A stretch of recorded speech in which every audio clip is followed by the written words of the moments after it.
5 7 सोमवार, या तो 5 सोमवार या 7 सोमवार आए जब कष्ट, बहुत कष्ट का जीवन चल रहा हो, बहुत कष्ट की जिंदगी चल रही हो, जितने भी लोग ऑनलाइन कथा सुन रहे हैं ध्यान लगाना, अगर कष्ट का जीवन चल रहा हो, तकलीफ की जिंदगी चल रही हो, 5 7 सोमवार, या तो 5 सोमवार या 7 सोमवार हाथ में दुर्वा, मान लो ये तुमने दुर्वा ले ली, हाथ में दुर्वा, एक बेलपत्र, और उसी हाथ में अपने घर का भरा हुआ 1 लोटा जल, पहले रखना है दुर्वा, फिर रखना है बेलपत्र, उसके बाद में हाथ में 1 लोटा जल, और दोनों हाथों का स्पर्श करते हुए जो अपना पूजन का कक्ष होता है घर के अंदर का, उस पूजन कक्ष की साक्षी में खड़े होकर अपने कुल देवता, पितृ देवता और अन्य देवताओं का स्मरण करते हुए, बाबा बहुत दुखी हूँ, बहुत तकलीफ में हूँ, बहुत कष्ट में हूँ, मेरा परिवार आज तकलीफ में है, मेरा परिवार आज कष्ट में है, दुख में है, कष्ट में है। बाबा को अपने मन का भाव कहते हुए, हृदय से प्रार्थना करते हुए अपने घर के मंदिर से निकलकर फिर उस जल को लेकर शिवालय तक जाओ और दक्षिण की ओर खड़े होकर उत्तर की ओर मुख कर जल समर्पित करो। बेलपत्र और दुर्वा दोनों को अशोक सुंदरी वाली जगह पर चढ़ा दीजिए। अशोक सुंदरी की जगह तो सबको मालूम है ना, अशोक सुंदरी वाली जगह पर उस बेलपत्र और दुर्वा को समर्पित कर दो। चढ़ा हुआ थोड़ा सा जल लेकर आओ, घर के दरवाजे पर उसका छींटा दे दो, लेपन कर दो, और बाबा से 5 सोमवार नियम से आप दुर्वा, बेलपत्र और जल का प्रयोग अगर करोगे, 5 सोमवार पूर्ण होंगे, जो तुम्हारा दुख है वो समाप्त जरूर होगा, शिव करुणा जरूर, शिव कृपा जरूर। बस इसमें 3 चीजों का स्मरण रखिएगा, 3 चीजों का ध्यान। पकड़ रहा है गला, आवाज खुल नहीं पा रही, थोड़ा आवाज खोलिए और मिठास दीजिए। शिव पुराण कर रही है, इसमें 3 चीजों का स्मरण करिए। पहले नंबर पर दुर्वा, दूसरे नंबर पर बेलपत्र, और तीसरे नंबर पर जब जल चढ़ाकर वापिस आओ तो अपने घर में प्रवेश के पहले देहली पर, चौखट पर, भगवान शंकर के अपने घर के द्वार पर शिव का नाम लेकर जल का सिंचन। उसका फल कितना है कि शंकर भगवान की एक बेटी नहीं, शिवजी की जया, विषहरा, श्यामली बारी, दौतली देव, अशोक सुंदरी, और केवल यही बेटी नहीं, शिवजी की कथा कहती है कि जो भगवान शंकर के मंदिर में 1 लोटा जल जाकर, कोई कन्या हो, कोई स्त्री हो, कोई नारी हो, कोई माँ हो, अगर शिव जी के मंदिर में जाकर 1 लोटा जल अगर समर्पित करती है तो वो शंकर की पुत्री ही कहलाती है, शिव की बेटी ही कहलाती है। वो शिव जी की पुत्री है, शिव जी की बेटी है। आप किस रूप में, किस भाव से भगवान शंकर को रिझा रहे हैं? सबसे पहले तो शिव महापुराण का एक संवाद अपनी बुद्धि में बिठा लो। जितने आस्था चैनल पर सुन रहे हैं, जितने फेसबुक यूट्यूब पर श्रवण कर रहे हैं, गला पकड़ रहा है, जितने फेसबुक यूट्यूब पर श्रवण कर रहे हैं, जितने आस्था चैनल पर सुन रहे हैं, वो भी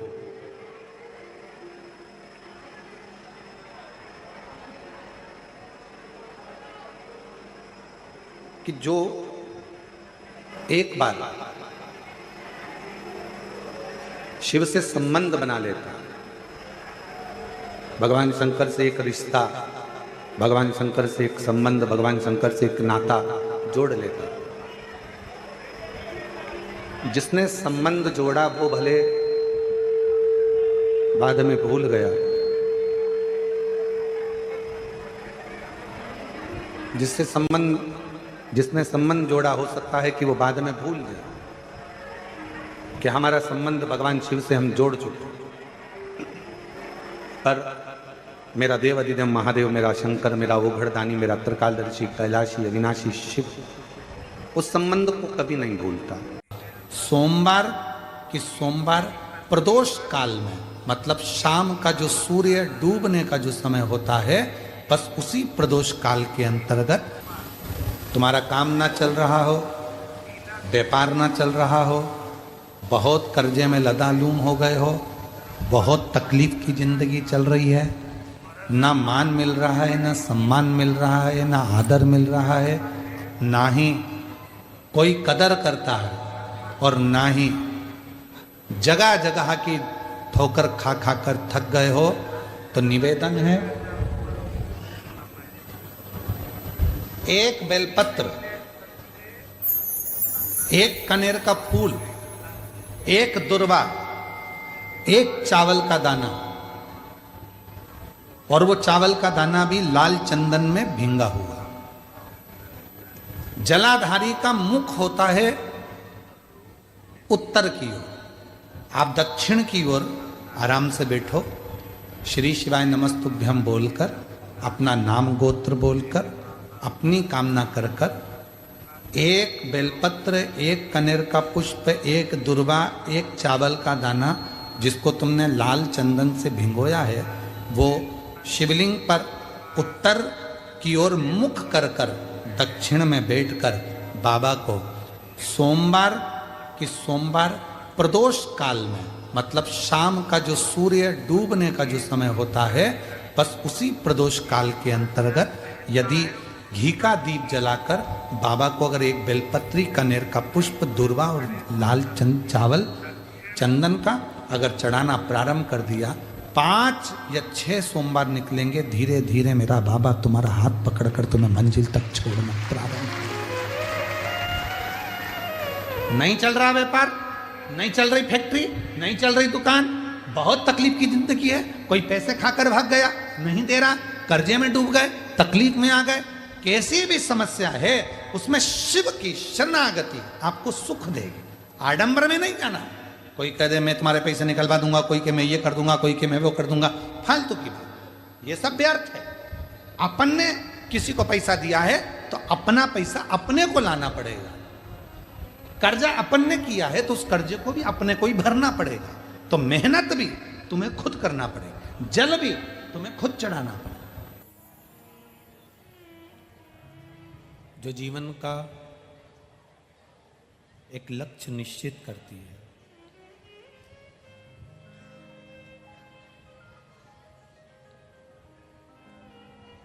भक्ति और मुक्ति, ये दोनों एक अलग अलग पथ है।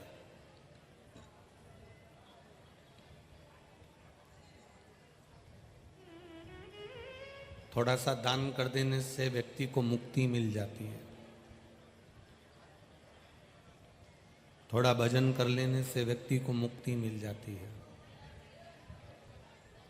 थोड़ा पुण्य कर लेने से व्यक्ति को मुक्ति मिल जाती है। पर मुक्त तो कोई भी हो सकता है। मूल ये नहीं है कि आप मुक्त हो, मूल ये है कि आप मोक्ष पा जाए। मुक्ति और मोक्ष में एक अंतर है कि मुक्ति होने के बाद फिर जन्म हो जाता है, पर मोक्ष होने के बाद बार बार जन्म नहीं होता है, हम छूट जाते हैं। पुनरपि जननम पुनरपि मरणम का जो प्रपंच है, इससे हमारी मुक्ति हो जाती है। बार बार जन्म ले लेना, बार बार मर जाना, फिर जन्म ले लेना, फिर मर जाना, इसको केवल एक मुक्ति का क्रम बताया गया है, पर मोक्ष का जो क्रम है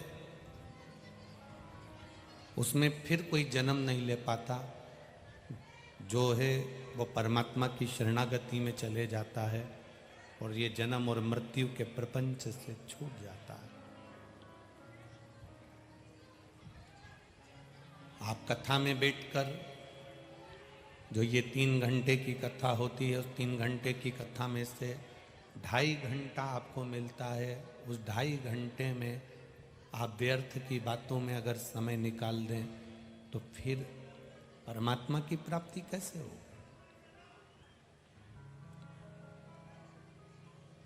एक बात अपने जीवन में उतारिएगा कि पुकार, जब हम परमात्मा को पुकारते हैं, जब हम भगवान को पुकारते हैं, जब हम अपने इष्ट को पुकारते हैं, जब हम परमात्मा को पुकारने का प्रयास करते हैं, तो पुकार कभी बेकार नहीं जाती।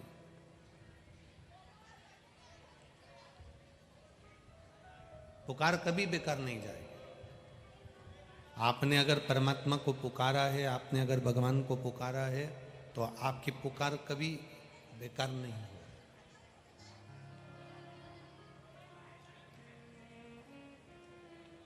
बस दिल से पुकारा गया।